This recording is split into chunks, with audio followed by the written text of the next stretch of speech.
Tupokee hapa hivi chuma unaochuma msikizaji. Katika uratibu wetu siku kama hii, siku ya Jumanne, ni siku ambayo namna hiyo tunakuletea chuma unaochuma ili uweze kufahamu kile ambacho unaweza kufanya katika hatua yako, kwamba chuma unaochuma, fursa ya biashara ya genge, biashara ya genge, fursa ya biashara ya genge. Katika chuma unaochuma, niruhusu nikakuletee hatua hii ili uweze kufahamu ni kipi ambacho namna hiyo unahitaji kuweza kujua fursa hizi ambazo zitajitokeza malangoni pako siku zinavyokwenda, kwamba biashara ya genge ni biashara inayofanyika kila siku, kwa sababu inahusiana moja kwa moja, msikilizaji, na mahitaji ya kila siku ya nyumbani.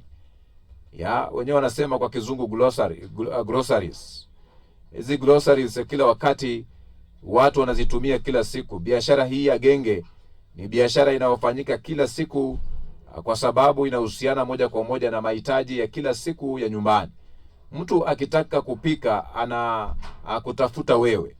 Ni biashara yenye uhitaji mkubwa na inaweza kuanzishwa kwa mtaji mdogo sana.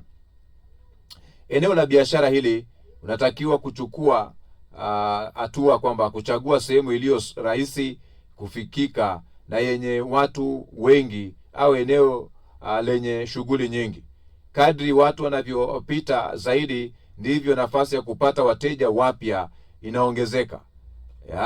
Watu wanapopita wengi sana, kadri wanapopita, hivyo ndivyo unazopata nafasi ya kupata wateja wapya. Wateja wakuu wa biashara hii ni wamama wa nyumbani, migahawa na mahoteli.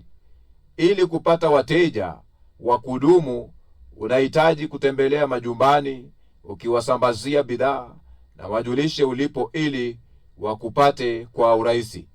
Pia tengeneza mazingira safi na yenye kuvutia ili kuvuta wateja wa aina hii kwenye biashara yako hiyo ya genge. Kenya wanasema groceries, ama ukipenda basi tumia tu groceries ili uweze kueleweka vizuri. Ni biashara ya genge, Kiswahili sanifu. Watu katika hatua hii watakupata. Vitu vya kuwa navyo ni uwezo wako ule wa kuanzisha biashara hii. Ni kibanda, ambapo kenyewe kinasema genge. Kibanda genge, visu, ndoo, mizani, bahasha au vifunganishio. Hizi groceries lazima utakuwa na vifunganishio ndio uweze kuuza. Hii kibanda ambayo nazungumzia, hii biashara ya kibanda hii, unahitaji kuwa na kisu pale, visu, ndoo, mizani, mabahasha au vifunganishio ndio uweze kuuza hizi groceries, msikilizaji. Bidhaa za kuuza kwenye biashara hii ni mboga. Ile groceries ambayo nazungumzia, uza mchicha, unaweza uza spinach, chainizi, matunda, uza matikiti, ama hizo wanasema kwamba watermelon, nanasi, maembe, machungwa, matango, parachichi, viungo, uza vitunguu saumu, pilipili hoho, limau, vinginevyo uza nazi, karanga, karoti, pilipili na kadhalika. Mtaji wa kuanzia hii biashara ya genge ama kibanda, unaweza kuanza na mtaji wa kuanzia chochote kile ambacho unajua kwamba unaanza tu. Unaweza amua kuanza na mtaji wake ni mdogo au zaidi, chini kulingana na uwezo wako.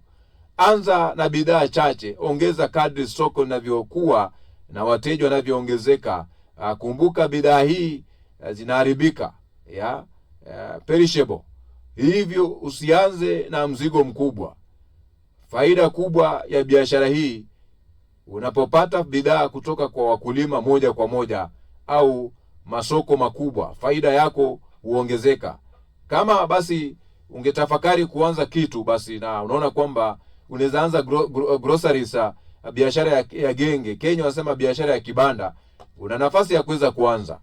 Na hiyo ndio sehemu ya chuma unaochuma siku ya leo.